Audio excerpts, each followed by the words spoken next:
Hey, hello everybody. I am your host Felipe. You are listening to the Total Basis Podcast right here live on Facebook through the Baseball Life Facebook group.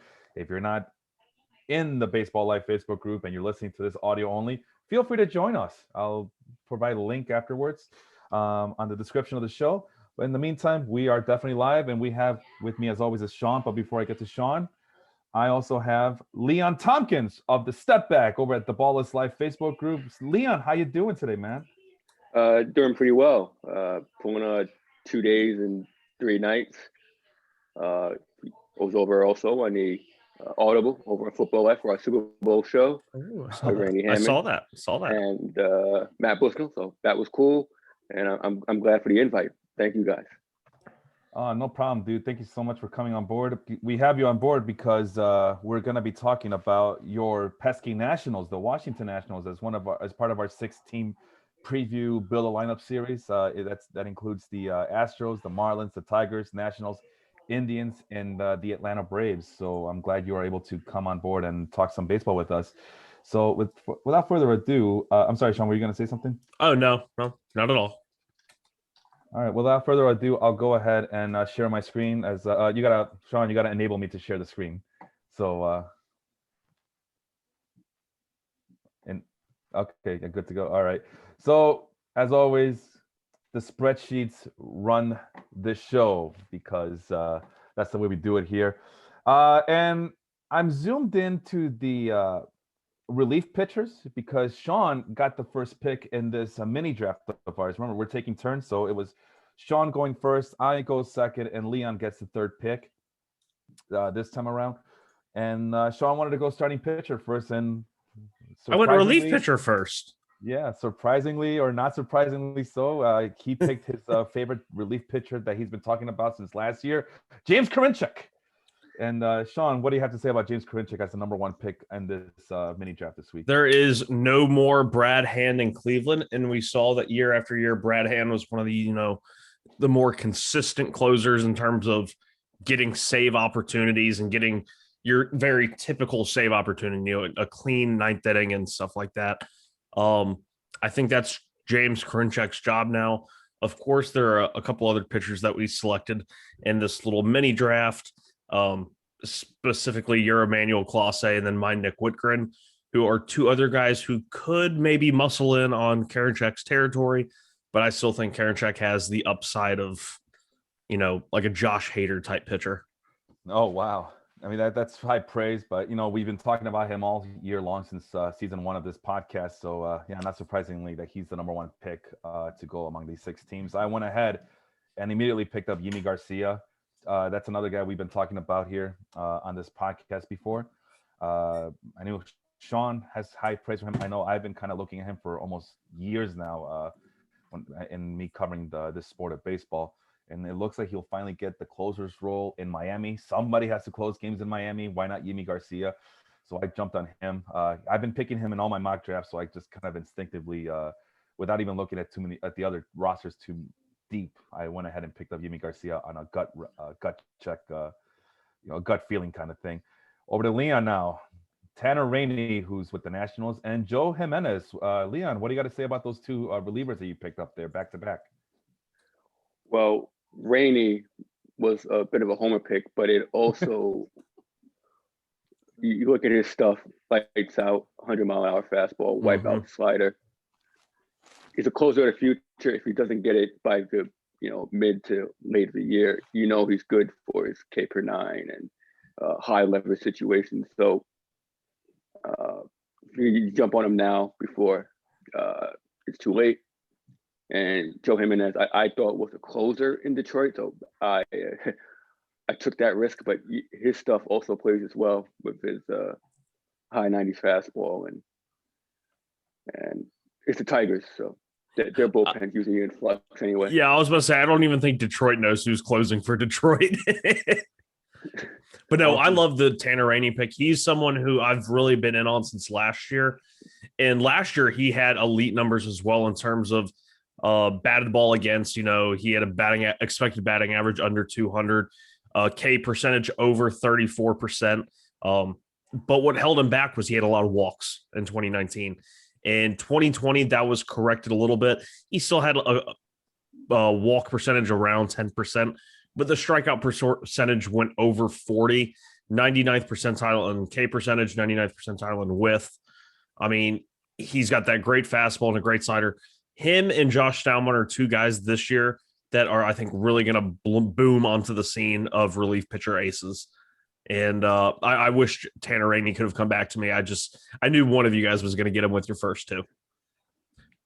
And you mentioned about Joe Jimenez and not knowing being your Tigers pick. Word of a little rule of thumb here is that every single team has to be picked in our lineup. So every team has to be represented, kind of like all-star baseball rules, where every team has to send a representative to the all-star game, whether we like it or not. So who doesn't love a Sandy Alcantara and John Means all-star appearance?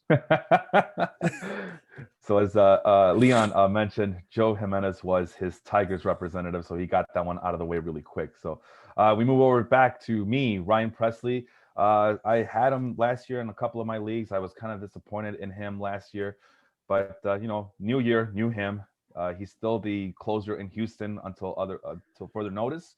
So I'm really happy that he was available for me, as he's projected to get close to 30 saves this upcoming season. So I'm really happy with that pick. So I'm really hoping that there's a bounce back in him as well. Is that the way you see it, Sean, or do you see another? Yeah, he was a unlucky pitcher. He had a 3.4 ERA, which isn't terrible. It's not, you want to see your relief ace, your closer, have, an ERA somewhere in the twos, hopefully. But his expected ERA was right in line with where it's been the last two seasons. 2.49 in 18, 2.70 in 19, and 2.74 in 2020. So a lot of the same, just a little bit of bad luck. Still posting elite active spin and overall spin rates on fastball and curves. Roberto Ozuna is officially out of the picture, so this is going to be Ryan Presley's closer job to lose. I don't know.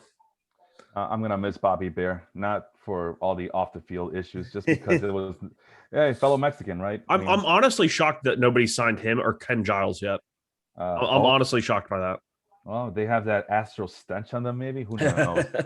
Let's go over to you, Sean. You picked up Will Smith. I know you like any player named Will Smith, and this one no exception from the Braves. Go ahead and talk about him. At this point, I was trying to chase saves, like everybody is, with relief pitchers. He's making the most amount of money in that entire Braves bullpen. I think he's making more than like everybody else back there combined. The only other two names back there are Chris Martin, who's more of a middle innings guy, and Shane Green, who I've always hated. So I think Will Smith is the guy back there. They're paying him $15-16 million a year. Why not have him? And he's coming, in 2019, he was an elite closer for San Francisco before he got traded. So more of the same for Will Smith. That Braves team is probably going to win 90, 95 games. Maybe Will Smith saves like 30 of them. He's being really undervalued in a lot of drafts and mock drafts I've done so far, and I don't really understand why. It's probably because he's left-handed, and the Braves probably are going to see him, or at least this is my perspective on the situation, and probably a lot of people's perspectives. And it's the same issue that happened last year, was a left-handed relief pitcher, elite left-handed relief pitcher, late inning guy who can get the key outs in the 7th and 8th inning. And the Braves could utilize him in that role. And again, when you're left-handed, that's kind of the role that you are kind of bestowed to have. And last I checked, Chris Martin is the closer, but come on, Chris Martin. It's Chris Martin. All he has is like a 90-mile-an-hour fastball and a splitter. I don't get it. I mean, he's been good. He's just like the least sexy relief pitcher of all time. He doesn't strike anybody out. It's just so boring. Oh, it irks me. Henry has a question for you. Can we really use? By the way, Melvin's on board this morning. I'm waiting for him to tell me who won the Caribbean World Series. As you guys know, I had a hell of a night last night, cleaning snow and getting provisions from the grocery store. Henry is also on board from the Dong City Podcast. They'll be on tomorrow night at I believe 7:00 Eastern. And he's asking, can we really use ERA as a measure, looking at last year and a small sample size? One, 2 bad outings, and all of a sudden your numbers are inflated. Sean, what do you have to say about Yeah, that? that's a very, very valid point. Jack Flaherty and Lance McCullers, I think, are 2 guys that if you take out one of their starts, their ERA drops like a run and a half or 2 runs total. In these cases, I haven't seen players with, extreme ERAs. Usually if you go and you can look at the game logs and you'll see like one game where they gave up 6 or 10 runs. I mean, in a 12 start season, that's 4 starts worth of runs in a regular year. Now that's a third of your starts, essentially runs allotment. So that is a good question. I do agree with him though. Yeah, I mean, it's all about context too. I mean, if you're looking at ERA and you're not looking as to why it's inflated, then you're doing yourself a disservice because it was such a small, crushing season last year. So, yeah. So as long as you put some context, I think that's the best approach to have. Also, look at projections. I think the projections are going to be everybody's best friends this upcoming season. So, look at those as opposed to last year, or do the extra work and combine ERAs from 2019 and 2020. I mean, that's also a suggestion if you're one of those people who want to look at last year's numbers but don't trust 2020, just combine 2019. Hell, go another step further, combine 2018, 2019, and 2020 if you want to go that route. Yeah. Moving along, Gregory Soto. You also love anybody named Soto on your team. We'll get to that one later. But Gregory Soto, go ahead and tell the people who this guy is because I forget where he plays at this point. He is a Detroit Tiger, and he used to be a starter. I think he actually made 7 starts for Detroit in 2019. 33 overall games, had an ERA over 5.5, a WHIP over 1.8, under a strikeout per inning. Yeah, he was really, really bad. And then 2020 came around, and he got a couple extra ticks on the fastball, and he was able to ditch the sinker somewhat, and he really doubled up on throwing his slider. He actually threw it less, which doesn't really make sense, but his slider in 2020 was insane. He threw it a total of 80 times in 18 plate appearances and gave up exactly 1 hit, and it was a single. He struck out 13 of the 18, a 61% whiff percentage. He was just unhittable. And then with the increased velocity on both his sinker, which went up by over 2 miles an hour, and his fastball, which went up by almost 0.5 mile an hour, I think he is the guy who probably ends up getting saves in Detroit. So that's why I went after him. Nice. Over to me, Brad Hand. I didn't like him last year. I kind of like him this year as a bounce back candidate. I'm kind of surprised Leon didn't get him. Leon, you end up getting Daniel Hudson and Will Harris as well. Any reason why you skipped on Brad Hand in this one? And, well, I think I think in this order here, you picked him before I could get to him. So that was actually my next pick. When I got Hudson, so you picked him before I had a chance to. You did pick Tanner Rainey with your first pick. So you obviously like Rainey over Hand, even though Hand is listed as a closer in Washington. I like Rainey over Hand too. Well, go ahead. The way Washington, I believe, is set up, Hand, I don't think will get as many save opportunities as people think. He's in there for the Freemans, the Confortos, the Dom Smiths of the world. So I don't think he'll get as many save opportunities as it's listed that he might get. Plus Daniel Hudson, he's the reason I'm wearing this sweater. Yeah, it's a bit of a homer pick as well. Will Harris, I thought was Will Smith. So tomato. getting jiggy with it over there. Go ahead. I completely bombed on that one, but Will Harris had a down year last year. I'm not going to put his 2020 stats much into play. His long track record speaks for itself, and he'll be out there getting high leverage outs. So the rest of my picks were a bit homer. So that's how I saw it. Yeah, well, that's what we have you on board, so you can make the homer picks that I don't want to make. That's good. Hey, I had Will Smith in the 30-team Dynasty League, and I really like Will Harris.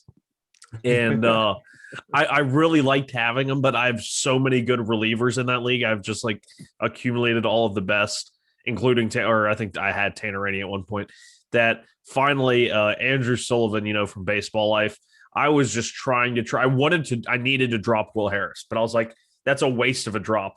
And I finally went to Andrew and I said, I will give you Will Harris. Just give me something back so I'm not wasting it. And he said, I'll give you a 3rd round pick in next year's draft. And I said, deal. Thank you so much. Wow. What a steal. So Leon thinks that Brad Hand's going to be playing the Will Smith role that I envision Will Smith playing. So that's interesting. I don't see Brad Hand as that kind of player, but maybe I'm missing something that, I'm not, like I said, I only picture Brad Hand as a closer. What's going on, Sean? So you're talking about Brad Hand, the closer, and I do think that's apparently one big reason why he didn't sign with the Mets is the Mets would not promise him consistent closing opportunities, while Washington probably could. Even though he's a lefty, I could see him getting. I think he's going to get the majority of the saves. I mean, the Nationals just had Sean Doolittle closing games, and he was a lefty for the last 3-4 years. But when Brad Hand was non-tendered, or actually he was straight up released. He was released before the non-tender deadline, I think. I believe so. Back in October, I put out a tweet that said, because I'm mainly a Debbie Downer, dear Mets fans, Brad Hand in 2020 had a career low whiff percentage on his slider, career low fastball velo as a relief pitcher, 91.5 miles an hour, lowest total whiff percentage as a relief pitcher, under 25%. And posted his highest fly ball percentage yet, and yet did not allow one home run. Yeah. So the results were still there, but I see so many red flags popping up at once that, yes, he's been a very good, very underrated reliever, but we saw how quickly Andrew Miller just kind of fell apart. He lost the velo, he lost a little snap on the slider, and next thing you know, he's walking 4 or 5 guys per 9, and he's completely out of a high leverage role. I'm getting a gut feeling that Brad Hand might be going down that road. Yeah, that's my one hesitation about Brad Hand. But again, we just talked about it. 2020 may have been an anomaly for a lot of these guys. He's getting a fresh new outlook in life in Washington, and that's my banking and picking Brad Hand is that he'll get a change of scenery deal going there, and maybe he'll go back to getting 25 saves. Who knows? We'll see. Did you just say Brad Hand's going to turn heel? Is that what I said? I don't know. Yeah, it's something about heel. I don't know. I'm learning wrestling terms being around you guys. I don't know what any of these wrestling terms mean. I just use them in my everyday life like I know what they mean. Are you working on me right now, man? You're putting a Oh, I know what that means too. Moving on, I got Emmanuel Clase, who I just realized I misspelled his name. Emmanuel Clase, Emmanuel Clase. I don't know how to say his name either. So, oops, I'm showing too much there. This is another guy we talk a lot about, Sean. The guy with the 100+ mile per hour fastball over at Pitch Effects. He's averaging about 99.5, it looks like. So, velocity kills, speed kills, and I'm banking that maybe that could be relayed into saves for this virtual team that we're doing here. So, plus the best part about him, Sean, is how I like my cheaters. He cheated, but he's one of the bad cheaters because he got caught. Yeah, well, so he's not he cheated, and that he's putting in the effort. He's putting in the effort. He's putting a lot of things in his body too. Speaking of Cleveland, you got Nick Whitgren. Go ahead and talk about him really quick. He is a guy who has just always been a steady. Cleveland, they could take Julian Edelman off the Patriots roster right now, and he'd probably pitch to a mid-3s ERA in high quality innings. Nothing really sticks out about him in terms of any of his savant sliders. He's just a solid control pitcher, and usually guys like these worry me because he has constantly overperformed his peripherals. But once you start doing it on a 3 and 4 years in a row, I think that's an honest sign of, a skill ability, partially about Chris Bryant. Yes, he's declined 4 years in a row, but in those 4 years, 3 of them, he has constantly overperformed. Whitgren is a guy who, due to Karinchak's control issues and Clase's just, kind of the fact he's coming off a PED suspension, hasn't pitched in a year and a half. Whitgren could be a guy that, vultures some saves. So I figured I'd go ahead and grab him. Last year was the highest K percentage he's ever had, a little over 28.5%. So, Cleveland pitcher, what could go wrong? What can go wrong? Nothing, because it's a factory over there. Also, I wanted to mention Class A. The best thing about him is if he doesn't get saves, he'll get holds. At least that's what I'm banking on as well. And I'm pretty sure you guys picked a lot of these relievers with that in mind as well. I know Leon plays in holds leagues, so I'm sure he had that in mind as well. As I get something stuck in my throat. Before I move on, Melvin, I would be remiss if I didn't mention that he's letting me know that the Águilas Cibaeñas from the Dominican Republic won the Caribbean World Series last year. And from this, we go to starting pitchers, right, Sean? Yep. And I have something stuck in my throat, so go ahead, Sean, talk while I figure out what's wrong with me.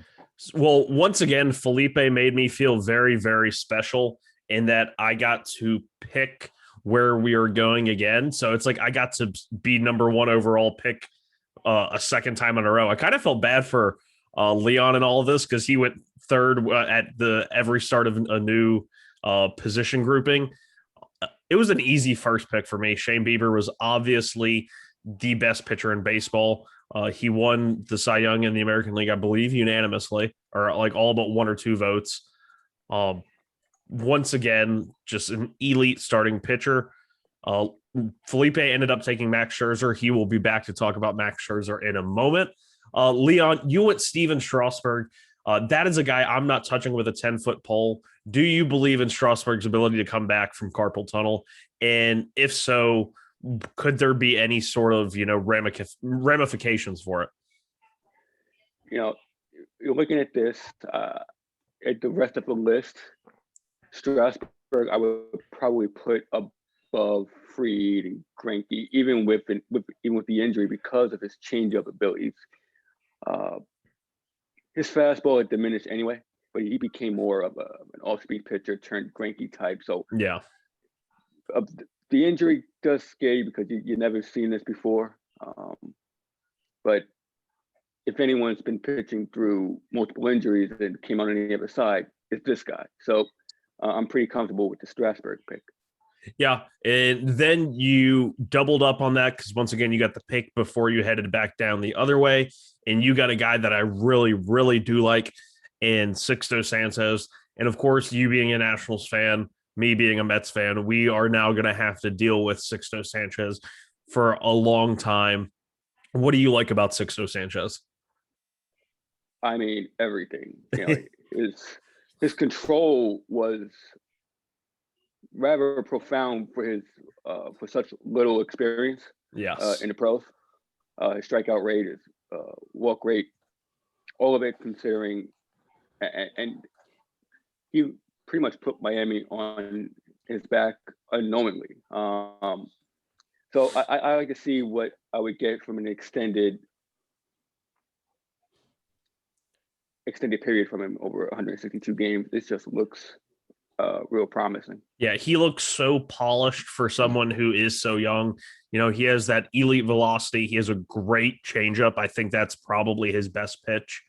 The slider could use a little bit of work, but the command that he's shown with both his fastball, which has not only elite velocity, but elite control, and then the changeup, he kind of reminds me of a 7-inch shorter version of Noah Syndergaard, just coming up with 3+ pitches, great velocity, and a changeup that his changeup's better than Noah's, no doubt, but it's something to see. And I really do like Sanchez. I was hoping he would come back to me, that somebody else would have picked, like Morton or Greinke, but you picked Sanchez, and I thought that was a great pick.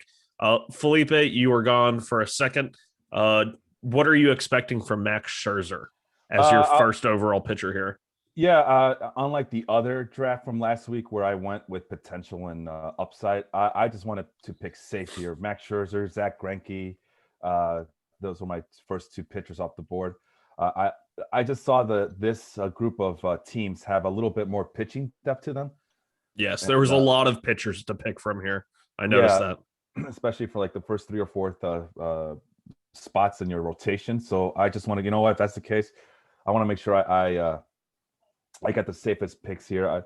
I would have been okay with the Max Scherzer, Steven Strasburg combination, but instead I do the Max Scherzer, Zach Greinke. So that's all it was. So just as we've been talking about, it seems like the older pitchers are the ones who are kind of flourishing in today's baseball.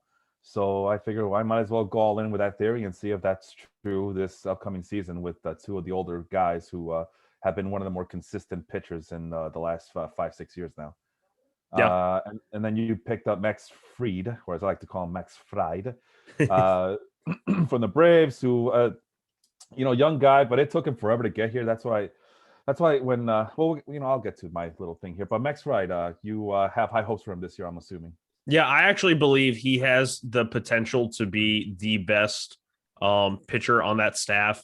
I do like Mike Soroka. I just think that upside is very limited in terms of, ability to consistently miss bats. Max Fried, his K per nines went down a little bit this year, but the results were better. Still slight overperformance. Last year in 2019, he had an ERA right at 4 with an xFIP, around 3.3.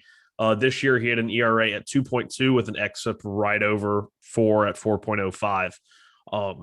The BABIP was low. He gave up like next to nothing in terms of home runs, which over a full season, you're going to give up some home runs. That's just how it happens in baseball now. Yep. But with his mix of both solid repertoire, a good fastball, changeup, and then his curveball is just like, it's one of the best curveballs in the league. Something about lefties throwing really loopty-doopty curveballs will always get me. And he's like the next best one when it comes to that. So really liked him. And then my next pick was Charlie Morton, another Brave starting pitcher, a guy who I almost forgot about, and I assume that maybe you guys forgot about. Granted, I'd probably pick Greinke and Sanchez over Morton as well. Morton's biggest concern will be injury, but he immediately steps in, coming off of a very successful run in Tampa Bay to another successful team in the Braves. In 2020, he was hurt at the beginning of the year.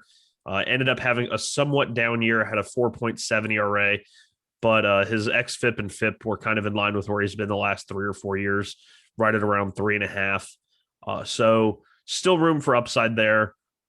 He gets out of the AL East, but goes into the National League East. So it's like getting out of the frying pan and into the fire. I mean, he's going from one great division of hitters to another great division of hitters.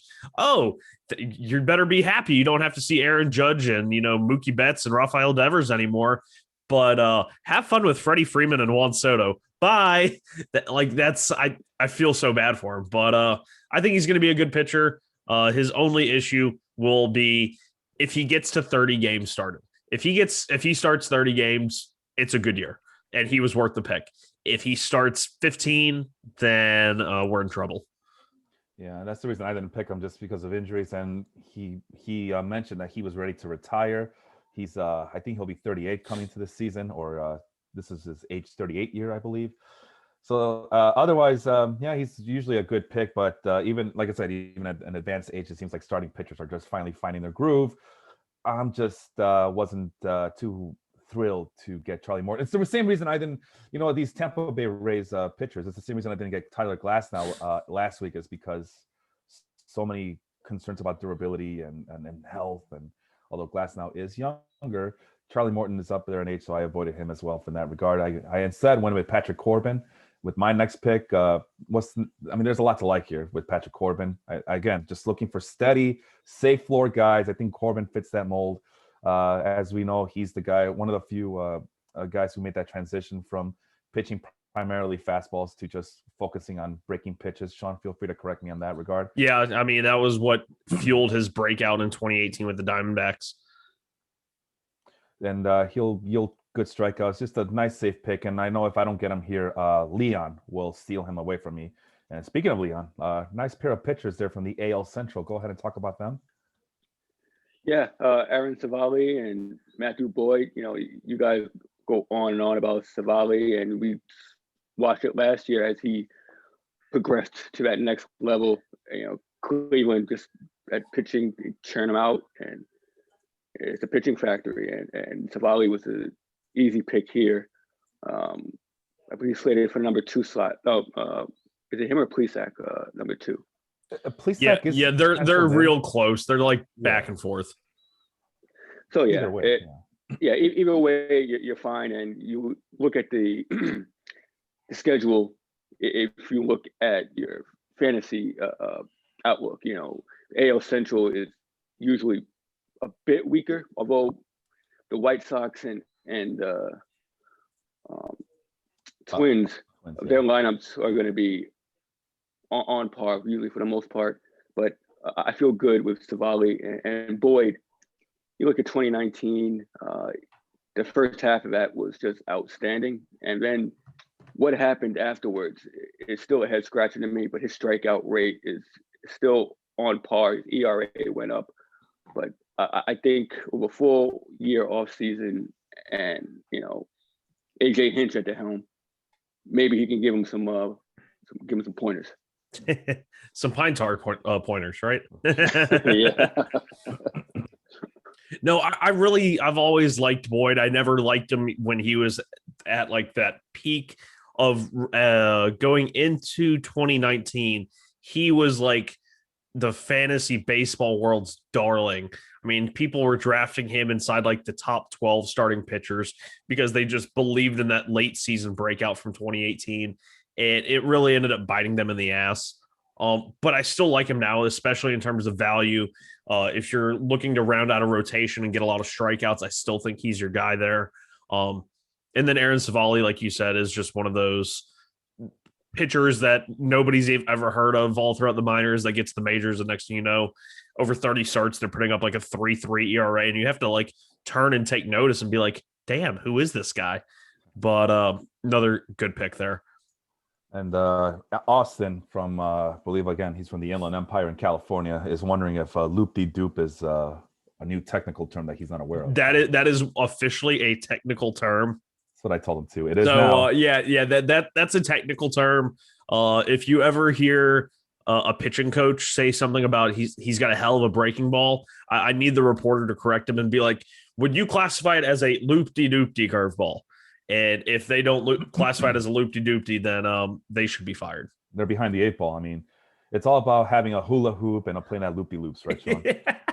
Ian Anderson is a guy that we've been very critical of, not because he's bad or anything. It's just more about the Braves refusing to add any more pitching to their starting rotation. I mean, Sean just mentioned that they added Charlie Morton. So now Ian Anderson is penciled in as the number 3, number 4 starter, and I think that's a role that he would be more comfortable with at this point. He still has a lot of upside. He's still a highly regarded prospect from a few years ago, so I kind of like him here at my number 4 spot, as opposed to him being at the top of the rotation and being pressured to go an entire season of a grueling 162 game season and trying to duplicate what he did in 2020 for the Braves. So I like him moving forward, especially if these are the 6 teams that we're utilizing. Sean goes and gets Zach Plesac and Framber Valdez. Go ahead, Sean. Well, before I go to my 2 guys, I want to talk about Ian Anderson. Oh, yeah. He is part of that group of, Braves pitchers, the young ones that we've said for years, the Braves were going to throw something against the wall and pray to God it sticks. Yep. Ian Anderson, I think, has sticking power. Yep. He's not an elite spin rate generator. His fastball and curveball both are like towards the bottom in the league in spin rate, but he's got a good enough fastball. He has very good command. Well, pretty good command. But the best thing I like about him, and it goes the same thing with Sixto Sanchez, he has the feel for a potentially plus changeup. And to see someone immediately come up from the minors and flash a plus changeup is like so unheard of, because usually that's the pitch. 90% of pitching prospects, he's got a good fastball, a plus breaking ball, and he's flashing a developing changeup that he needs to throw more. That's the story for basically every pitching prospect known in the world. And then Ian Anderson comes up here, throws his changeup over 30% of the time, a batting average against of 104, XBA of 175, 40% whiff against. It's just insane how good his changeup was.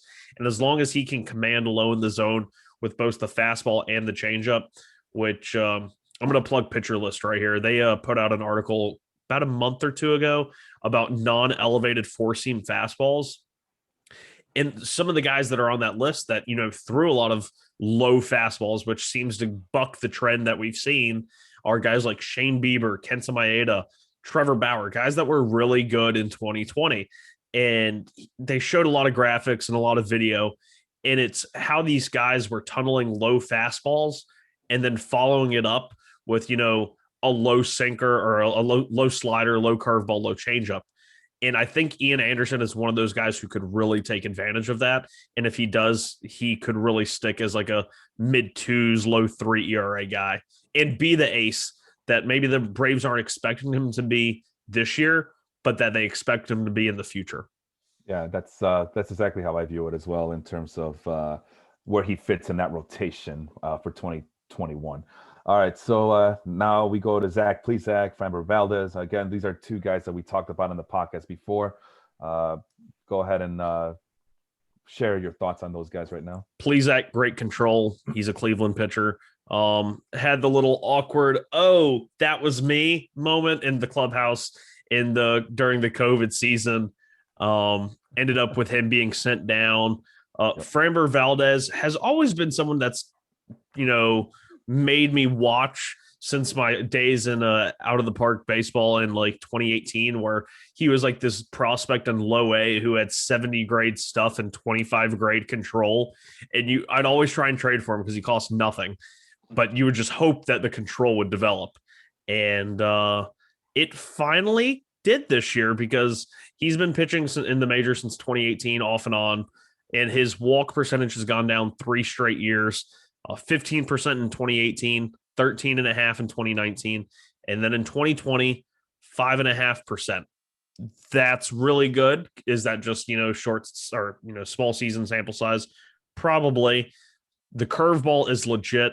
He had a really good postseason, which kind of really got his name out there. Nobody had heard of him.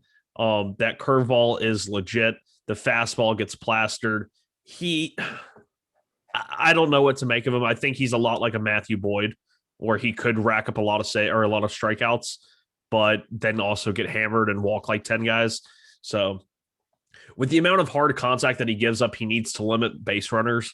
And the best way to limit base runners is to not hurt yourself and allow walks.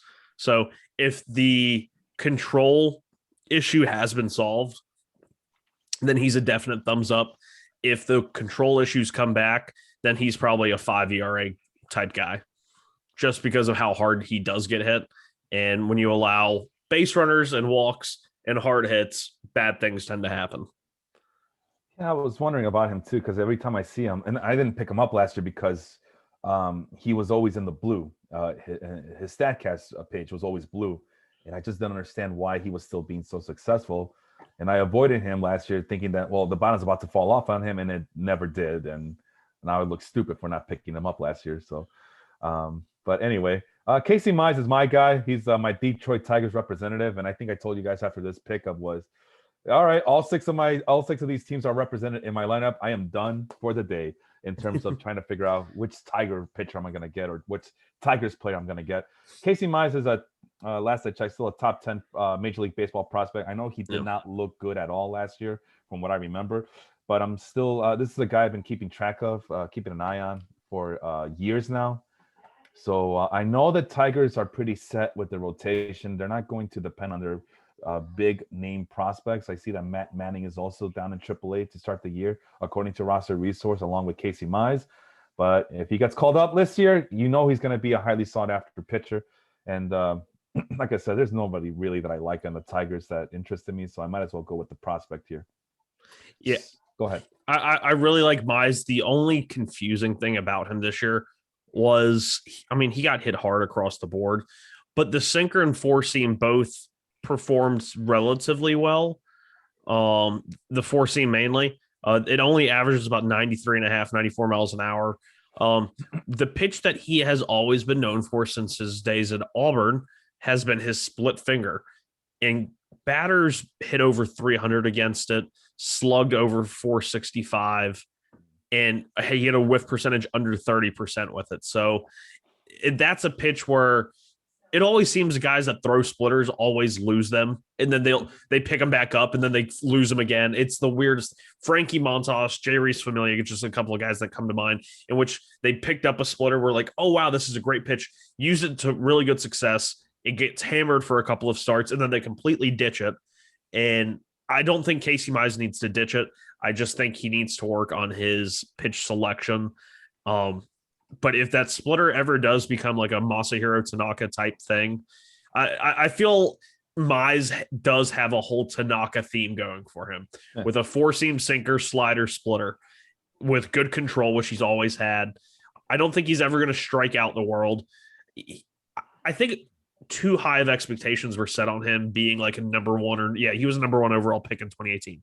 So very lofty expectations. I think he's going to be a good starter, but I don't think he's going to be the best starter on that staff in 3 years. Oh, wow. That's kind of disheartening if you're a Tigers fan, but it's going to be Matt Manning though. So don't worry. I thought you were going to say the other guy. Was it Skubal? Skubal? No. Matt Manning. Mize, like you mentioned, has a splitter. He has like a plethora of 5 pitches that he likes to utilize equally. So it might be one of those things where he's going to have to narrow it down, unless he turns into Trevor Bauer. So adds a pitch every year. Yeah, right. Adds other substances as well. I wasn't going to say that. Speaking of prospects, Leon went with Tristan McKenzie here. I know he was lights out in a couple of starts from what I remember. Go ahead, Leon. Why did you get Tristan McKenzie here? Well, I figured in this scenario, I'd rather go with the potential and upside rather than an ace from a bad staff or an aging pitcher like a John Lester or Sandy Alcantara, or take your high hopes on Soroka coming back. So I went with the upside of McKenzie, and maybe Cleveland will. I'm not sure if they'll have him on an innings limit this year, but I liked what I saw from him last year and the potential, and he fill out his frame. Kind of reminds you a bit of a younger Pedro. As far as his build. Yeah. But I think he'll grow into a frame, and another year experience would just help him out. And going behind those guys in that staff, it just makes a whole lot of sense. Yeah, I like him. I just with him, I'm kind of hesitant to pick him in my mock drafts just because he looks like he fits the role in Cleveland. Looks like he'll be starting, but you never know with Cleveland. Because they're so loaded that McKenzie might be the odd man out. Plus, he's still developing. So it'd be more of a long-term pick, but it's a hell of a good long-term pick regardless. So. Yeah.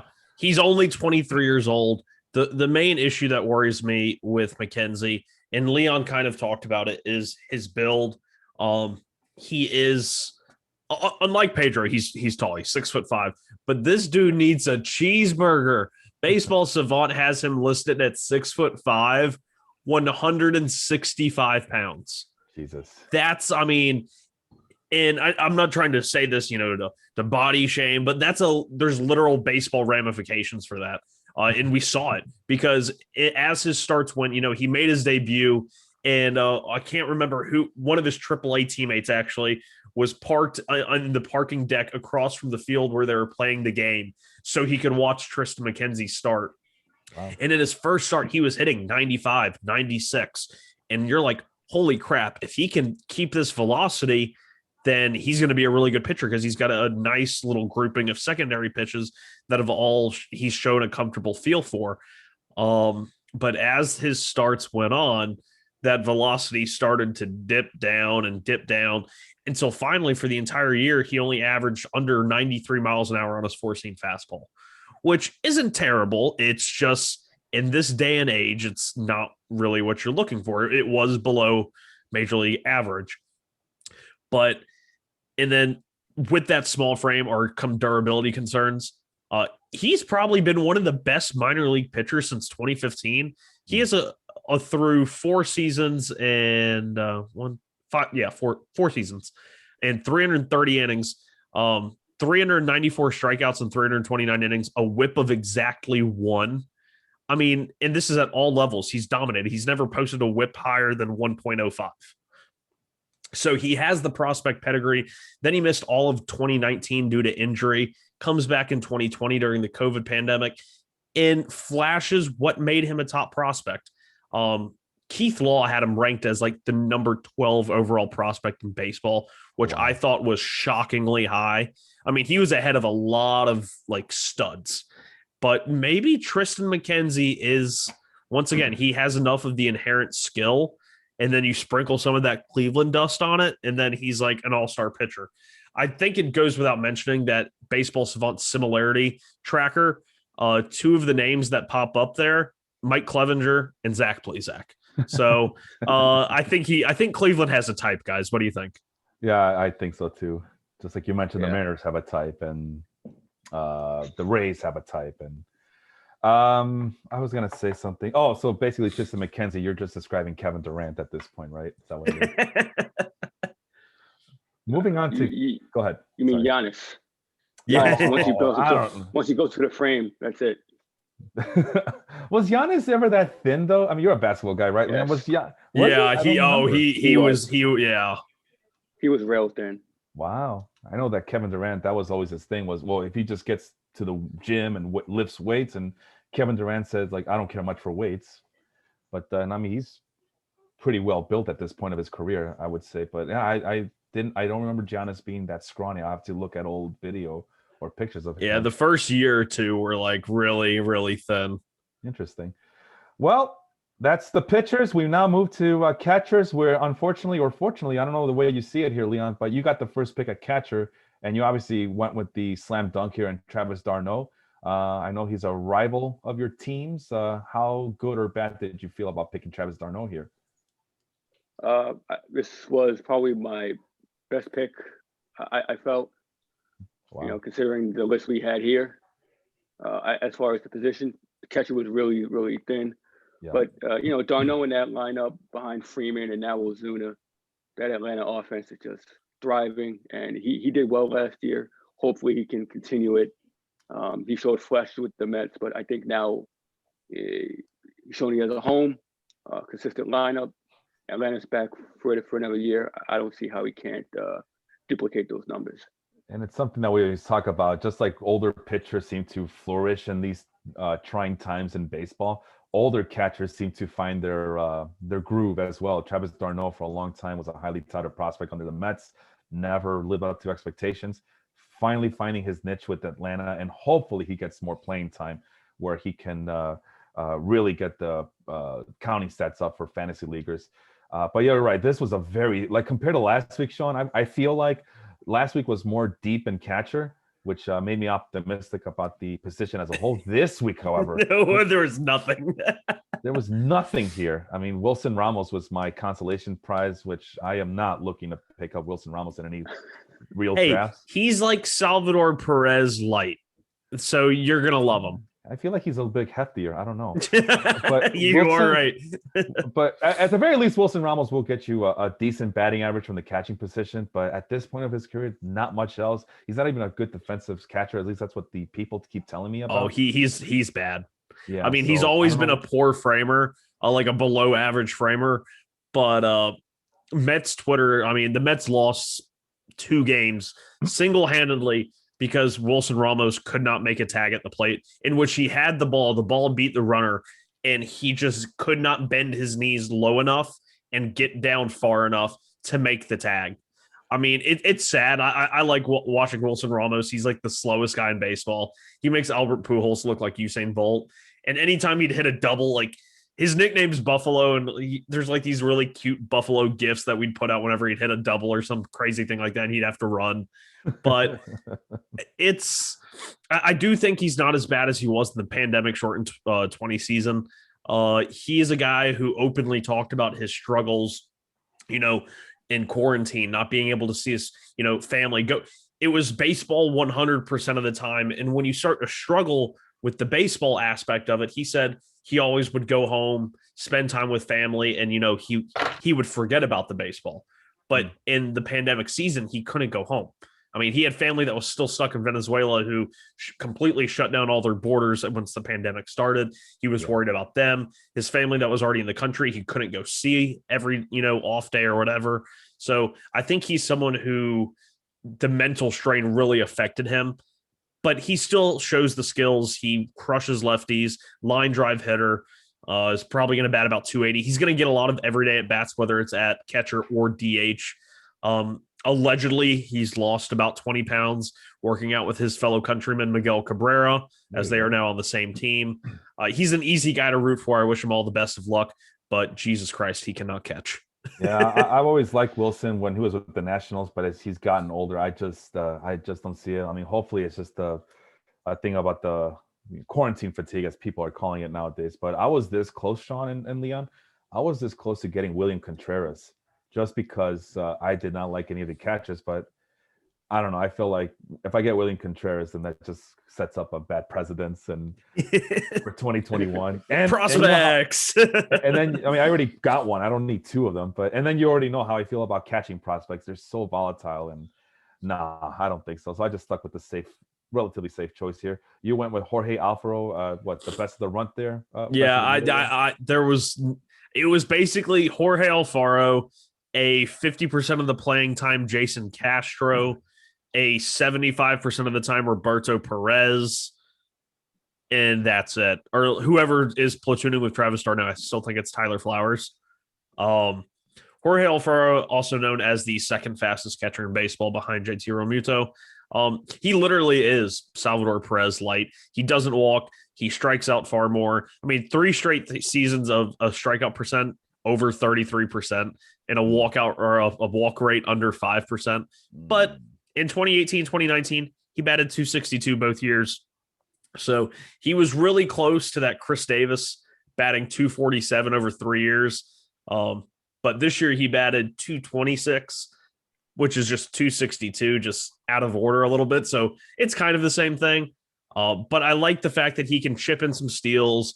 He's not going to be a complete zero in batting average. Of course, if this is a OBP league, then Jorge Alfaro's value drops like to the bottom. If it was an OBP league, I'm picking Jason Castro. But I like Jorge Alfaro. He's chipped in 7 stolen bases, or actually 9 stolen bases over the last 3 years. Couple of home runs. Like I said, their catcher was very thin here. And then you also got Freddie Freeman, who we don't need to talk about Freddie Freeman, do we? He's the MVP last year. He's our MVP, or at least my MVP, according to the numbers as well. Hey, he kicked COVID's ass. He kicked COVID's ass, unlike other players who. I mean, it's unreal looking at his savant sliders.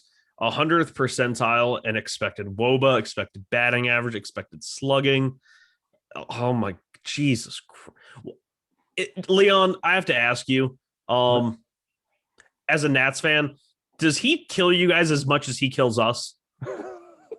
Oh yeah, he's equal opportunity. Lefty, righty, doesn't matter. Inside out swing. I'm sick of this guy already. I love him. Me too. I'm sick of him too. I'm so sick of this guy. Speaking of which, Leon's team, I ended up getting Josh Bell. Not the greatest first baseman, but again, considering that this wasn't a very deep class of first baseman either, at least when you're comparing them to like Freddie Freeman. But Josh Bell is a nice source of power there. So I felt like, well, I'll get the consolation in this round and go with Josh Bell. Nice, easy choice for me, which leads to Leon getting Yuli Gurriel. How good or bad do you feel about Yuli Gurriel going to you, Leon? Well, like you said, it was really like the best of the bunch, I guess, of the pick of the litter. Josh Bell, I think you'll be pleasantly surprised if he's batting behind Soto. He's going to get his opportunities because we're going to walk him and he's going to find his way to get on base. So if he can replicate, a fraction of Pittsburgh's numbers, yeah, you'll be fine there. But Gurriel, look at the short porch. That's all I looked at for Gurriel. The loss of Springer, I think, will move him up in the lineup. And you have Altuve and Bregman and those guys, Brantley. So a good portion of that Houston lineup is coming back. Gurriel is just, solid. I just like him over, Garrett Cooper's and Jesus Aguilar's, and I'm not sure what I'll get out of Cleveland. So it's a safe pick with Gurriel. And then you surprised me with your second baseman. You went with Jose Altuve as opposed to Ozzie Albies. I was getting ready I to dig pick it. Jose Altuve. I love that. I love it. It's a good pick. I just wasn't. I was shocked. That means you got back-to-back Houston cheaters. Astros on your team. When I was, as you can see from me right here on my team, Carlos Correa and Alex Bregman, I was expecting to get all the Astros infielders at the very least, and you end up getting Jose Altuve. So, what made you pick Altuve over Albies in this round? See, Albies is someone that is so Jekyll and Hyde to me. His left and right splits, but it also depends on where he hits in the lineup. You saw him before at 2, and you saw him at 7 and 8. He's a free swinger. If you put him in front of Freeman and behind Acuna, he's lights out. But if you put him behind Darno and in front of the pitcher, well, what are you going to get out of him? So Albies is too much of a wild card for me. I know what I'll get out of Altuve. Supposedly, buzzers or not. I just like his situation in Houston greater than I do Albies. Interesting. Well, I went with Albies. I know we were very critical of him in this podcast just because we don't know what to expect of him. I know he's very inconsistent, very streaky, does not post really high on-base percentages, but what he does do, especially if you're in roto leagues, he does give you that potential for 20 home runs and 20 stolen bases. So I guess that's my part of my excitement to get him in this one, even though I haven't been really excited when talking about him. But you know how many years he's gone 2020 and since 2017? I think what was it? We saw this last week. I think it was once, I believe. Never. He's never stolen more than 15 stolen bases, and he's never attempted more than 20. He's never attempted 20 stolen bases, which kind of blows my mind. But yeah, I'm not. I love the Altuve over Albies pick, especially with the news that Marcell Ozuna, who we'll get to later, is re-signing, because I think that bumps Albies to the bottom third of the lineup where he loses that protection. Like I said, everyone in the fantasy world loves Ozzie Albies. I don't touch him. Yeah, same here. I like I said, I was getting ready to pick Jose Altuve, but I got surprised that Leon went with Altuve. You, Sean, went with Cesar Hernandez. That's another one of your favorite players that you mention all the time. Go ahead. Yeah, he's Ozzie Albies that I can get for free. I had it pulled up over here. Over the last 2 years, he's batted 280, a 340 on base, 410 slugging. Of course, Albies is going to hit more extra base hits, so I'll give Albies that. But I think Cesar Hernandez is just a good little player. Even when he was with the Phillies, he was a pain in the ass. He had back-to-back 370 on-base seasons in Philadelphia in 16 and 17. And the on-bases fluctuated between the high 350s and low 300 or 330s. With Lindor out of that lineup, he's going back to Cleveland. I think he's penciled in as the number 1, number 2 hitter again. Should be a good support of runs. I really like him. By the way, Sean, I just noticed that you picked Brian Anderson when I already had picked him up earlier in this round. And then I picked Heimer Candelario after I saw that I just noticed that you picked him up earlier in the draft. So we'll go ahead and delete those names and see if we can replace them later on. You also got Trey Turner. This is a slam dunk for you. I'm telling you, this was the best team I think I've ever drafted. It was so good. But that's an easy one. Trey Turner is a bona fide first-round pick, but I don't know. What's his ADP at this point, Sean? I think it's somewhere in the 6 to 8s. Okay, so because last year I think he was going in the second round according to ADP, and I remember you and I looked at it why the disrespect for Trey Turner? But yeah, I digress. I was happy to get Carlos Correa. Again, I thought I was going to get all the Astros infield at one point, but Carlos Correa, we talked about on this podcast. I know Sean and I were really, very, very excited to pick him up in our 30-team mock draft that we did last year with the remind me who those guys were again. I'm sorry. There was that was Dynasty Guru. It sounds right. That sounds about right. That sounds about right. And then Dansby Swanson, who I didn't think anybody picked up because I was getting ready to pick up Dansby Swanson later in the draft with my middle infielder. Oh, so you actually paid attention to who was on other teams then? Yeah, well, Yeah, but then I didn't do it either, so I should probably just shut up. I'm like, wow, I can't believe nobody picked Dansby Swanson. But then I realized that Leon did. So, Leon, what can you say about Dansby Swanson? So Dansby Swanson, I thought was the biggest benefit of him moving up in the lineup. His swing rate was the same, but the protection he was provided for by Freeman and Acuna was Albies was supposed to get, Swanson took advantage of. So, I mean, Trey, Turner, and Correa are slam dunks at the position. I think Swanson in that Atlanta lineup again just reaped the rewards. Trey Turner, for instance, it kind of depends on where they want to bat him. If you bat him leadoff or bat him number 3, with 2 or 3 behind, in front of Soto, you wonder if he'll take away from his stolen base opportunities. But he was a pretty damn near MVP caliber season last year. But I felt good about Swanson. And then you went ahead and picked Jose Ramirez, who was the best third baseman you can get in this with these teams. So I already knew that coming in. So I don't know if you guys noticed, but I immediately picked up Alex Bregman right afterwards. So it was, I mean, you guys made the decisions for me so much easier. I was pretty happy just picking up everybody's spare parts, so to speak. And then you get very curious with Heimer Candelario with Sean's team here. I did not see Heimer Candelario as a starting third baseman, even with these 6 teams.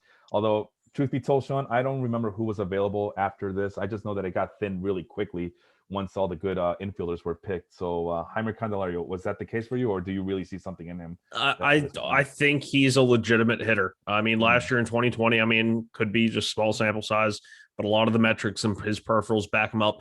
He was 297, 369, nice, 503 slugging, 7 home runs, 1 stolen base. Strikeout percentage came down, walk percentage went down a little bit up, but his swing percentage went up. So he became more aggressive. It appears actually, swing percentage went up a little bit. So I think he's a guy, he's still only 27.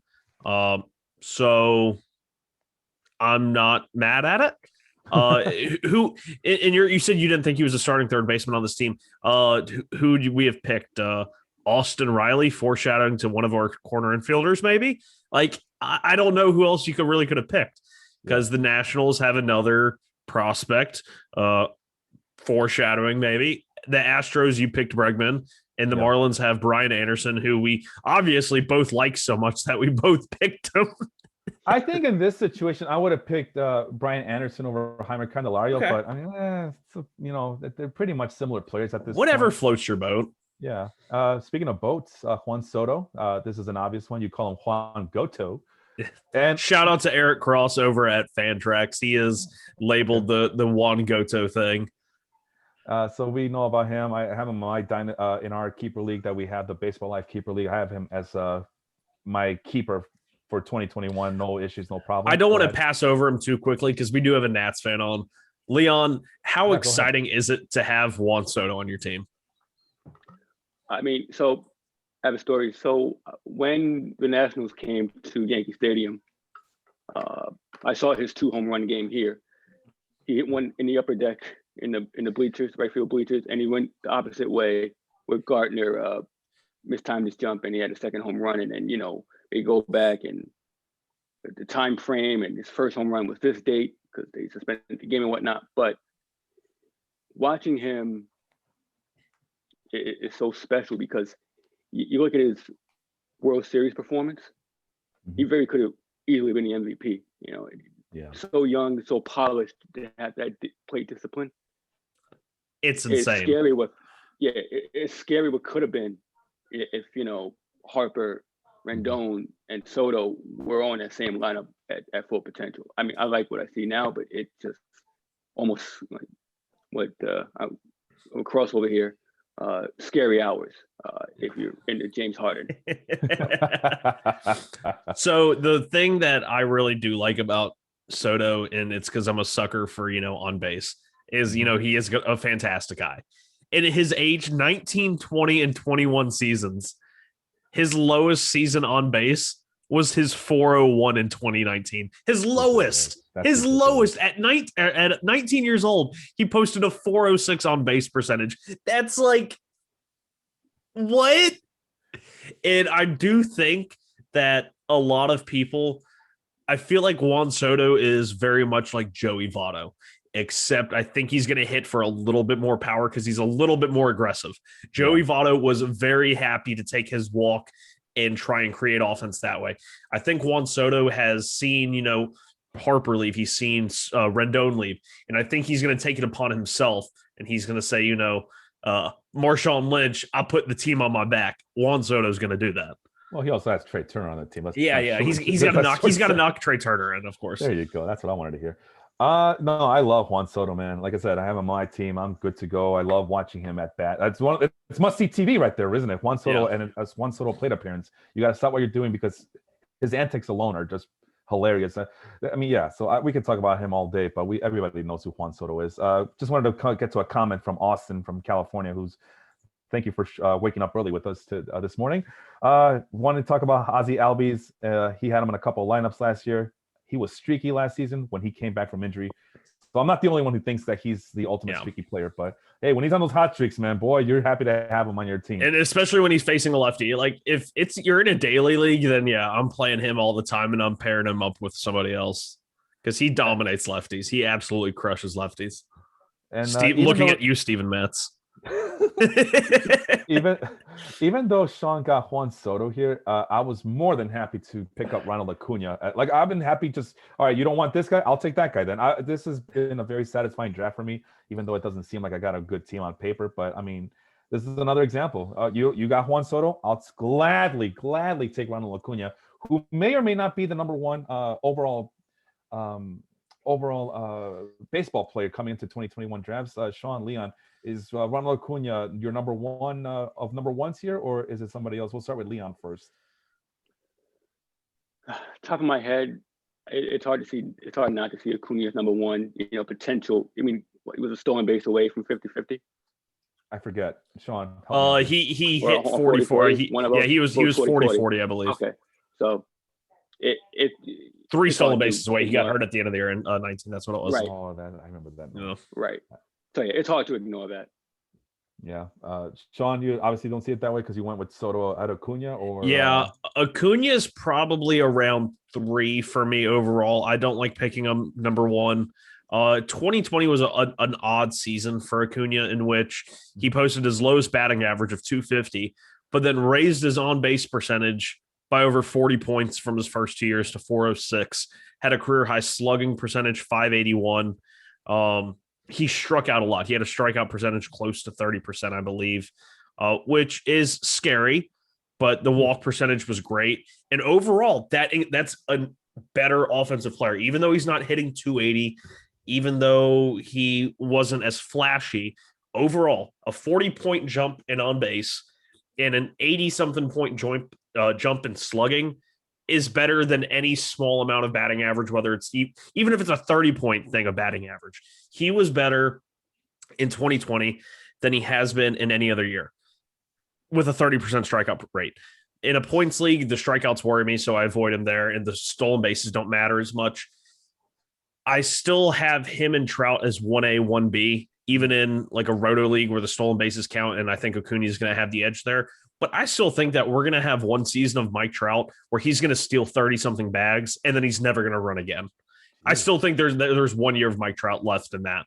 But Acuna is a solid – anyone who picks him in the top 5 picks is not doing anything wrong. I just like Juan Soto. I think he's just the complete package.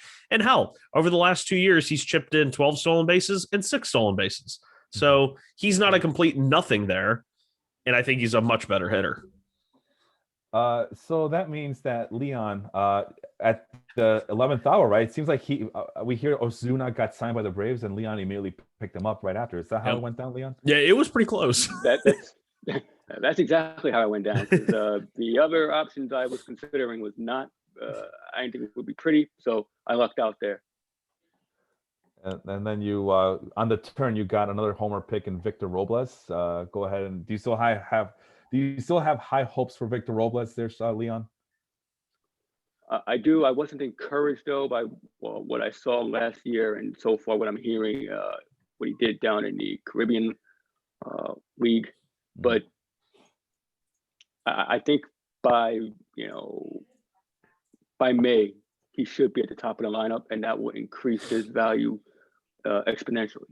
So once he gets to the top of the lineup, you can finally see his, more of his tools on display, because what you're seeing now, I think is a fraction of what he's capable of. So yeah, I know I'm taking the upside. He comes with a lot of high upside. I know everybody's waiting for him to kind of live up to those expectations. So we'll see if 2021 is his year. I went ahead and, again, just picking up the spare parts that nobody wants. Kyle Tucker is another guy that we talk about a lot here. I forgot he existed. And then when you picked him, I was like, oh my God, he would have made a great second outfielder for me. Oh, man. Well, he's projected to hit anywhere between 25 home runs and 20 stolen bases. So he's going to be a 30-30 guy. I honestly believe it.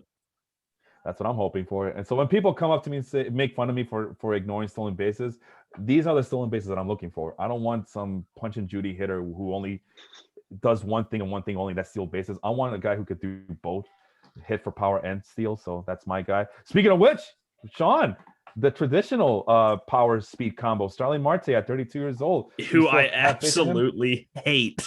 I hate drafting Starling Marte, but once you took Kyle Tucker off the board, who I honestly had completely forgotten about him, but I realized that Starling Marte is really just like an older, much more riskier version of Kyle Tucker. He got traded from the Diamondbacks to the Marlins mid-year. The Marlins picked up his option. He doesn't get on base. He'll bat 270-ish. He'll hit about 15 home runs. Especially in that Marlins ballpark, I see his power, his home run numbers being very, very low. Yeah. And in a harder pitching division compared to where he's been prior, both in Arizona and Pittsburgh. I think his power is going to be suppressed. He's what now, 31, 32, so the speed's going to be suppressed.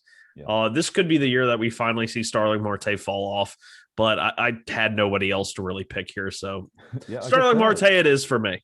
I'd never draft him, and I always eat it later in the year in roto leagues.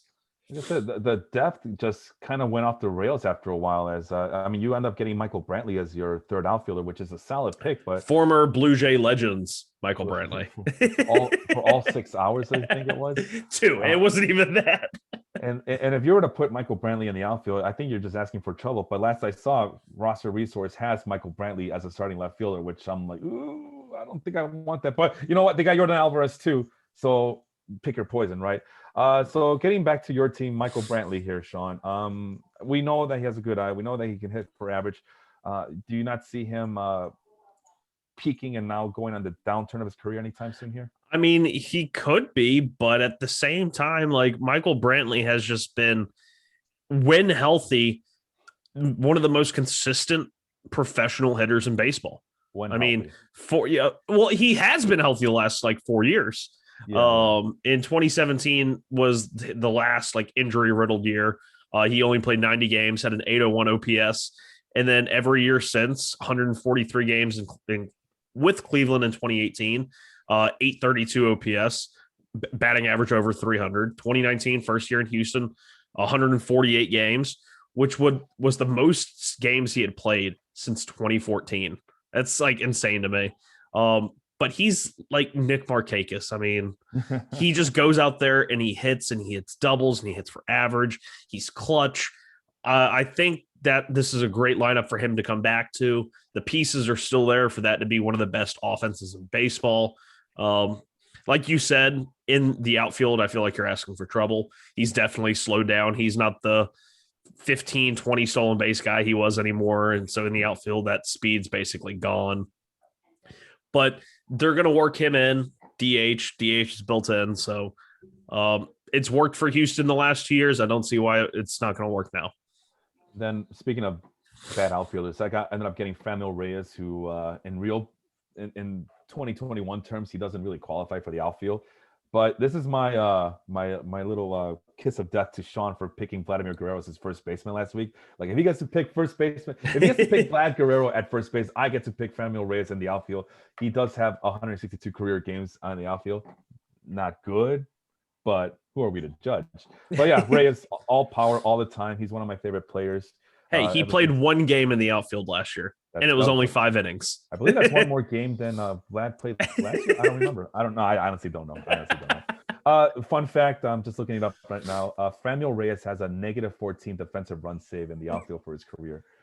So, I won't go any further than that. But Franmil Reyes, just a great source of power. And then we moved to Leon's team. He got Corey Dickerson and a couple of left-handed hitters here, Corey Dickerson and Kyle Schwarber. Go ahead and talk about those guys there, Leon. Well, I took Corey Dickerson because I could not see myself taking my kick as another Brave. So Dickerson, he's solid. You saw him in Pittsburgh. You see him last year. He's a pesky hitter with power. He's going to get out of him in that Marlins lineup, Marlins Park. So, considering the rest of the options, I figure why not? Dickerson solid, and Schwarber, I think will have a pretty good year. He's going to get out of him all power all the time. Probably bat him 6-7 in that range. So he's going to rack up on whatever Bell leaves behind. So I feel pretty solid with that. That's not too bad. I like Corey Dickerson. I'm shocked looking at his career numbers that he has a 497 slug. That's almost a 500 slugging percent. I would have guessed him to be like 430, but high batting average. He's a good batting average source. Doesn't walk, so if you're in an OBP league, value drops a little bit. But should be in the top of the lineup for the Marlins. I like this pick. Good job, Leon.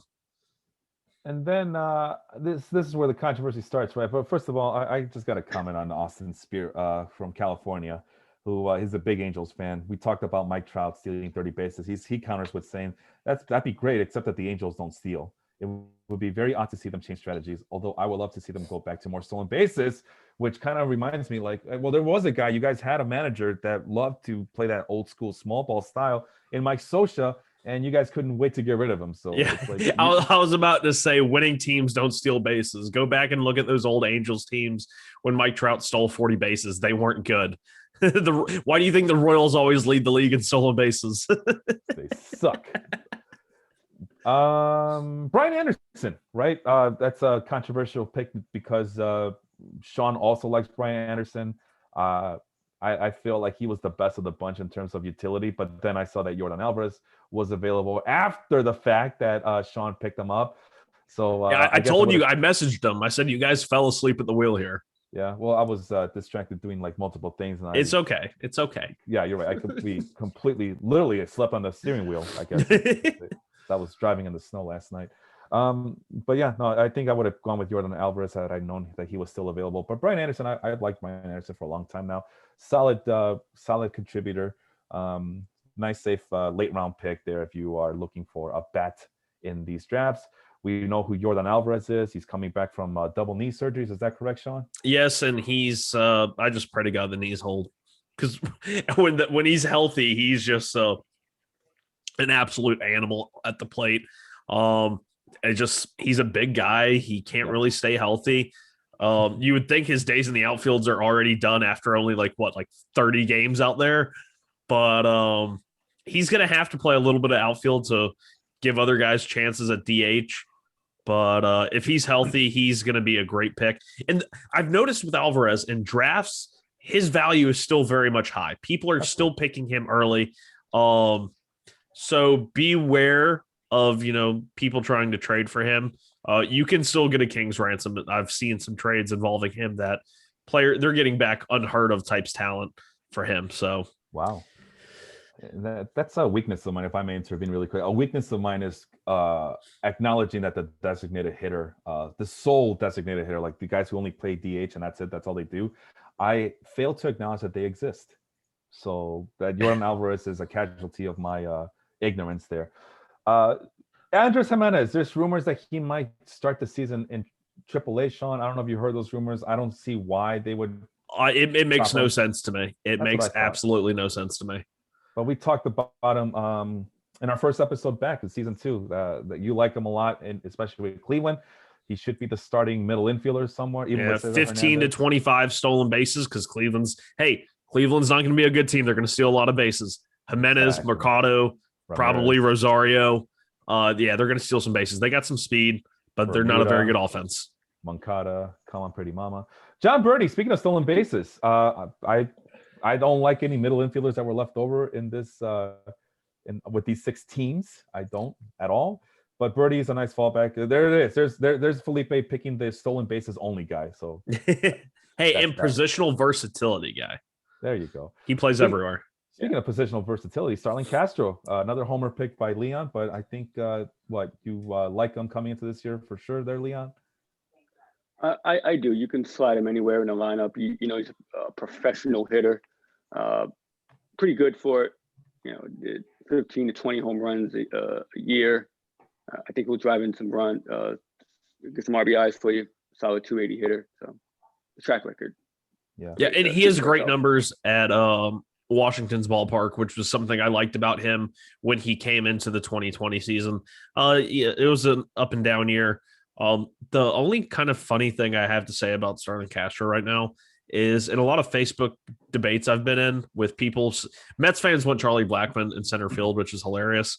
And I said, if you take Charlie Blackmon out of Colorado, he's basically just Starlin Castro. And I keep meaning to go back and look at their numbers, but I'm pretty sure because he has a career 280, 319, 414, which is a 733 OPS. And I'm pretty sure Blackmon's away OPS is like 739 or something like that. So I might actually be onto something here. Wow. No comment. For those who know, but I will say this about Starlin Castro. For those who know me, there's a group of players that I dislike. I know people tag me in the Derrick Rose post and the Ball is Life post from was it Jacob last night?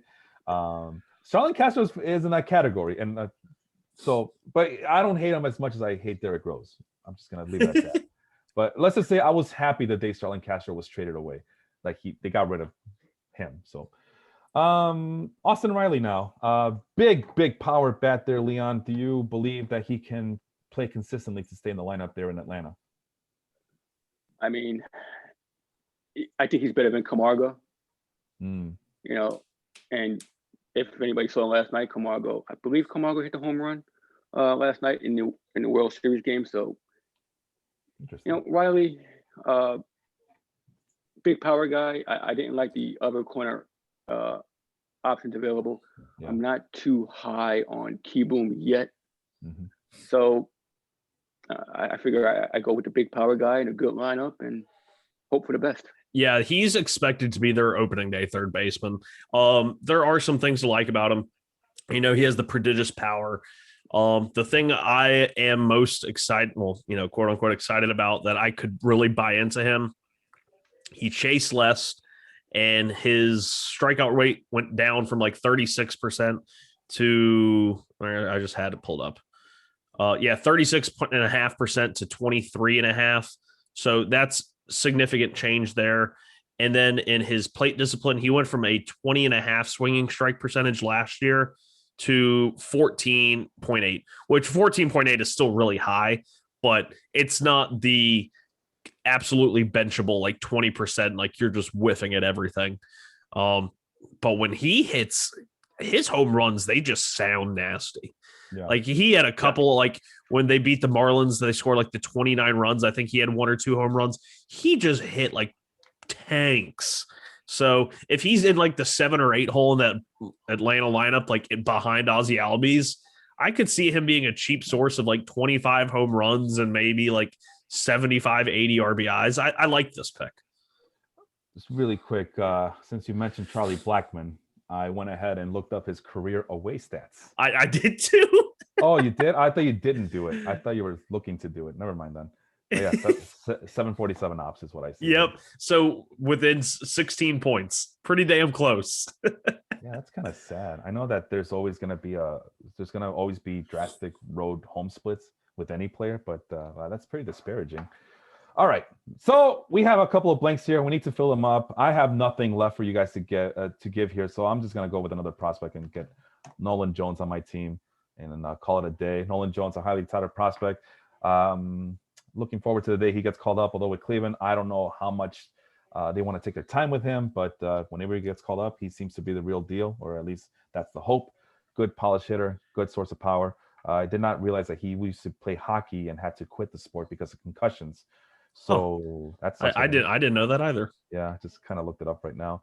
So that leaves Sean with the irrelevant pick here at corner infield. Go ahead. Who is your guy? I'm going with Carter Kieboom, who I absolutely hate, and I have no reason to hate him because if you look at his careers in the minors, he is a guy that I would just be all over. The only red flag that I've seen and that is prevalent in his major league game is in 329 games, a little over 1450 plate appearances. He has about 300 strikeouts, which isn't a terrible rate. But when you look at what has held him back in the majors, it's been strikeouts. But otherwise in the minors, he was a 287, 378 on base. Like that's like awesome. And then 469 slugging. I think another thing to be worried about is the potential power issues. He's never slugged over 500 anywhere in the minors, even in the PCL, which is just, a slugging paradise. So does he really have, because it used to be he was a shortstop, and at shortstop, a 495 slugging is just fine. But if you're at third base and you're only slugging about 450, 460, then you're not playing great defense, then you're a bit of a liability. So I don't know what to think about Kieboom. Maybe he's just taking a while to get adjusted. Maybe he's Gavin Cecchini. I don't know. Talk about a name, former Mets top prospect who got called up and never really did anything. What did you call the AAA league that Kieboom was in? What the PCL. No, but you call it a what paradise? Oh, a hitter's paradise. Oh yeah, I love that song by Coolio. Kieboom, the Kieboom brothers. If Carter Kieboom doesn't do anything with the Nationals, that's another strikeout for them under the Kieboom brothers, right? Because the catcher also fell under their watch. Is that correct? He was Spencer was traded, wasn't he not? I believe. You tell me, Leon. What happened? I think he retired. Oh, I'm almost saying he retired. Oh, wow. Okay. Like some concussions. That deal. Yeah, he retired. Wow. Yep. I'm looking at him. He was retired. Yep. Well, that's a shame. Well, I mean, concussions are a killer, whether you play hockey like Nolan Jones or Kieboom's brother. What was his first name? Spencer. Kieboom. Yeah. So that sucks. But that's it. That's 60 players from 6 different teams. We finally made it to the finish line. For those who made it this far, thank you so much for listening and paying attention. Hopefully this was sound, not just fantasy advice, but also get you ready for the upcoming season. And if you're a fan of these 6 teams like Leon is of the Nationals, hope that we were able to educate you on these teams a little bit, even though we didn't mention a lot of Tigers or Marlins players, but for good reason. You know what they need to do, Sean and Leon? You know what they need to do is spend that money. Stop being cheapskates. Right? Hey, the Miami Marlins were a playoff team last year. I think everyone's forgetting that. Yeah, that's because everybody made the playoffs last year. It's also because they missed about 3 weeks and had an advantage. So I won't get into that. Leon, I might as well ask you, did you think that the Nationals last year had a better team than the Miami Marlins last year? After Strasburg and Castro went down, no. Okay. Yeah, I feel the same way about the Mets. Like once Stroman opted out and Syndergaard was out with Tommy John, it was like at that point you just run out of arms, and that was the one thing that Miami had in spades. So the pandemic season was perfect for them because they played all those double headers, and they said, hell, we got all these guys in AAA that could probably make a start or two and keep us in the game, and that worked out perfect for them. So same as Toronto. Really. That's right. Yeah. And what was it? I lost my train of thought here. Oh, right. So anyway, well, Leon, thank you so much for coming on board. Go ahead and plug your podcast over at Ball is Life. Thank you. Wednesday nights, Ball is Life podcast. We have the Stepback going this Wednesday at 8. We're going to cover the All-Star Game fiasco and courtside Karen. Maybe we'll have some of that. LeBron and Giannis have some things to say. We'll stir the pot a bit and get that going. Maybe KD might make an appearance. Hey, me and Felipe are over here battling off in our best basketball meme icons. I believe we're basketball voguing. Yeah. I tried to do the James Harden like eye roll and look away like. Well, I have the beard for it right now. So yeah. Really quick, you guys. It is Super Sunday, the big game. I don't think we're supposed to call it by its real name, but it is Super Sunday. It is supposed to be the big game that everybody's watching over at the Football Life, folks. And Leon, you just mentioned you were in that podcast. I was supposed to be on that podcast, making a special appearance to talk about the weekend because that's all I care about on this game. And work schedule got conflicted there. So, but I didn't catch your prediction. Who do you have winning today, there, Leon? I had the Chiefs 34-27 with Pat winning MVP. Nice, Sean. Let's get a Super Bowl. Sorry, let's get a bowl. Let's get a bowl. I have the Houston Oilers winning 9-7 over the Baltimore Colts. Nice. Long Lady Johnson is going to have about 272 rushing yards. There's going to be 17 concussions, and it's going to be a real barn burner. Oh man, I think I haven't followed NFL at all this year, so I figured I had to do something stupid. Oh man, I think I like Billy White Shoes Johnson for the MVP though. Well, okay, is he related to Long Lady Johnson? Maybe. Let me tell you this, Sean. Though it's the Buccaneers and the Chiefs, so basically Tom Brady versus Pat Mahomes. So again, with that little knowledge, I mean, who do you have? I'm gonna go Buccaneers because Tom Brady is Tom Brady. And I think it's going to be. I want to see what happens when Antonio Brown wins the Super Bowl again. Has he won one? Did he win one with Pittsburgh? Was he like really young on that team? Maybe I don't know. That's a good question. I don't remember. Maybe a Steelers. I think it was Antonio, and I think he was on that team. Almost certainly was. Well, it was really close because that was like Mike Wallace was the big receiver on the team, right? 60 minutes. Oh, who knows? Final score there, Sean. Give me a final score there for tonight's game. I'm gonna go Florida Patriots 37, Chiefs 34. All right. How many Patriots do they have? Their entire team is former Patriots. They have all the Patriots. I mean, they have all the Patriots, and they went out and stormed the Capitol on January 6th. No, but what was I going to say? I want the Chiefs to win 27-20. I will say I didn't get a chance to share my little dream that I had, my nightmare, so to speak, scenario on the football podcast. I'm going to share it here. I had a dream that it was the Chiefs who were down 27-20 with 30 seconds or so to go, and the ball's on the 15-yard line. Pat Mahomes has 4 chances to tie the game, 4 of them. So money in the bag, right? In this nightmare scenario, Pat Mahomes fails to hit any of his receivers, Travis Kelce, Tyreek Hill, in the end zone, and the freaking Buccaneers win. And Tom Brady is everybody's on their knees, sucking at the mighty. Whoa! I mean, every time anybody, oh man, Tom Brady, that's all I see is just them. I thought I had my Blue Jay issues last week, and now we're talking about knees and. I'm just saying, man. Like, you guys need to get off your knees, man. The guys, good old Toronto Blue Jays. The Toronto Blue Jays and the Tom Brady slobbering idiots out there. But no, yeah, I'm hoping that doesn't happen. My nightmare does not come true, and the Chiefs can take care of business, and the Pat Mahomes era can officially start in the NFL. So that's all I have to say about that. We mentioned the step back. So Dong City is on Monday nights.